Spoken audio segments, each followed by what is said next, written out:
Olá pessoal, sejam bem-vindos a mais uma aula do canal Gênios da Física.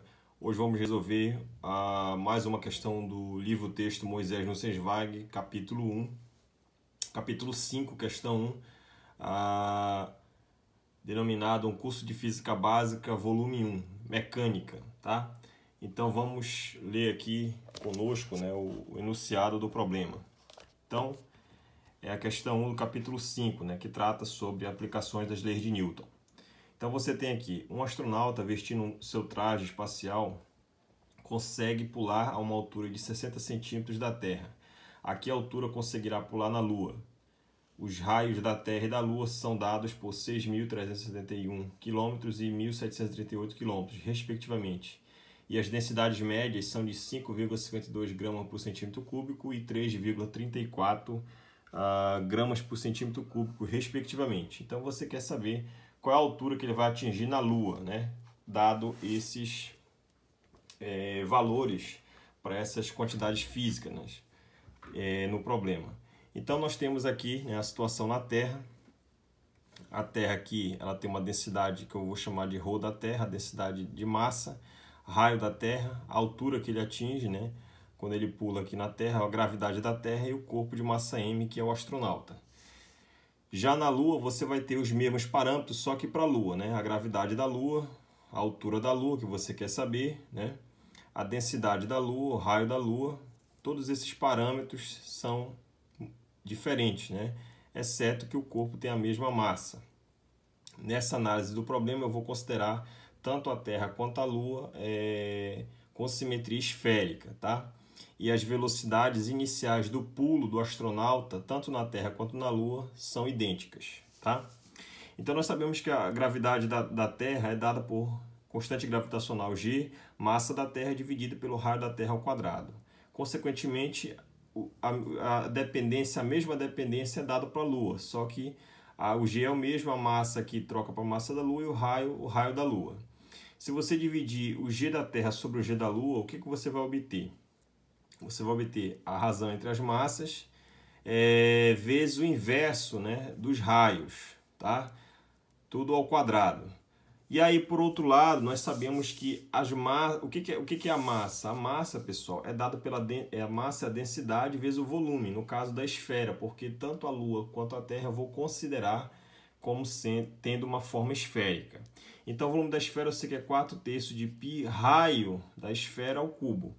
Então, consequentemente, gravidade da Terra sobre a gravidade da Lua, a razão, né, a gravidade relativa entre esses dois corpos, né, vai ser dada por essa relação, e a massa aqui de ambos eu vou ter que dividir.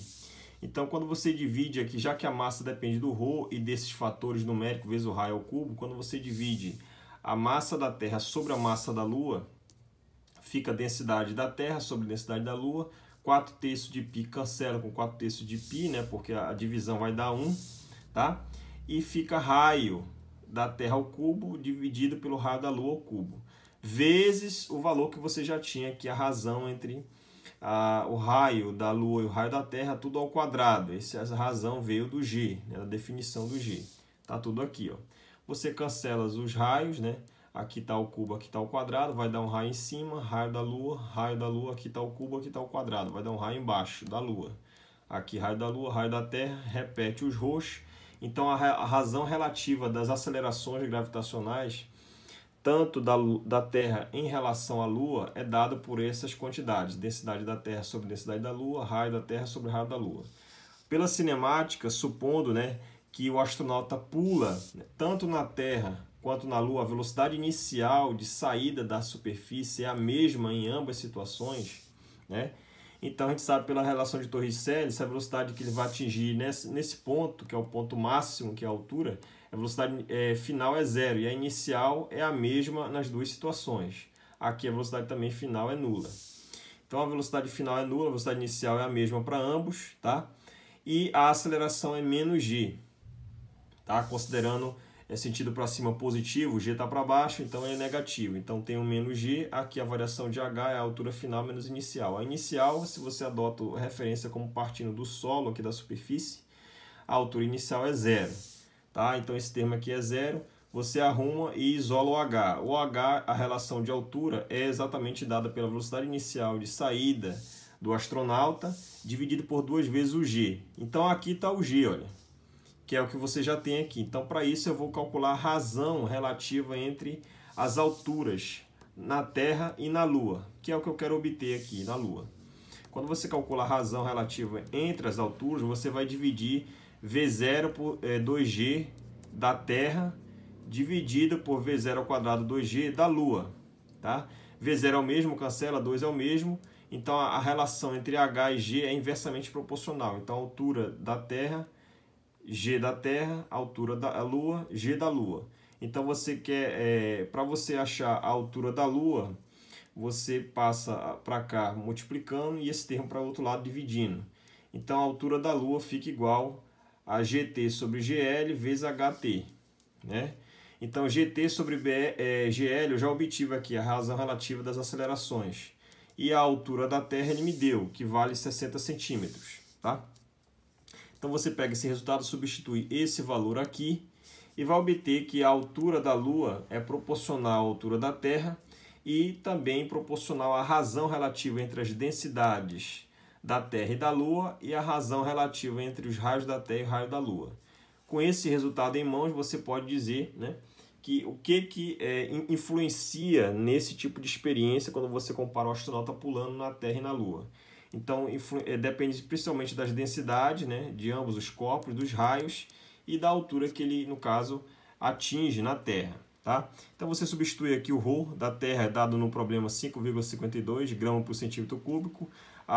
O ρ da Lua, dado por 3,34 gramas por centímetro cúbico. O raio da Terra, 6.371 quilômetros. O raio da Lua, dado por 1.738 quilômetros. E a altura que ele atinge na Terra, 60 centímetros. Perceba que aqui é grama por centímetro cúbico, quilômetro, aqui é centímetros. Tem algum problema passar por esse ou não? Não, não vai haver problema nenhum, porque você acaba que, quando você cancela aqui, grama por centímetro cúbico dividido por grama por centímetro cúbico, a divisão dá 1. Então, se você converte para SI ou não, você vai cancelar os fatores, né, de escala, né, potência de 10. Aqui também, quilômetro por quilômetro, se você transforma para metro, você vai cancelar as potências de 10. Então, não importa se você passa por SI ou não, desde que tenha a mesma unidade em cima e baixo, a divisão sempre vai dar 1. E aqui vai ficar os 60 centímetros. Também a resposta do H também vai estar em função de centímetros, tá? Em relação à unidade. Então você coloca os valores, multiplica, divide e você vai encontrar 363,50 centímetros. Logo, se você quer converter para metro, basta multiplicar, né, dividir por 100. Né?